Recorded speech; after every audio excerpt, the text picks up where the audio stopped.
At the Kundalini Sanctuary, we warmly invite you to experience a profound gathering for the Aquarian Sadhana for peace on earth with Ram Ravi, Aman RA, and myself, Sunday, March 16th, 4 a.m. to 6:30 a.m. This is during a very special sacred ambrosial hours of the morning, the Amrit Vela, and we will come together to practice yoga, chant, and embrace the spirit of rejuvenation and renewal.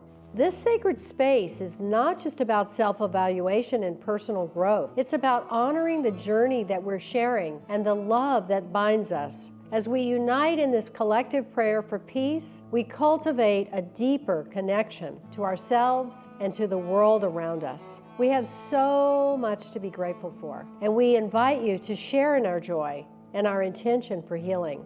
After our practice, we'll share a nourishing breakfast together, fostering community and connection. In the spirit of giving, a percentage of the proceeds from this gathering will support Serving Love Las Vegas, which is a dedicated volunteer-run program locally here in the Las Vegas Valley, committed to assisting the homeless with food and care. Your participation helps extend our collective compassion to those in need. Join us in this sacred journey. It's by suggested donation, or you can join us online. Again, this is Sunday, March the 16th, 4 a.m. to 6:30 a.m. Registration is available online, kundalinisanctuary.com. Thank you so much. Sat Nam.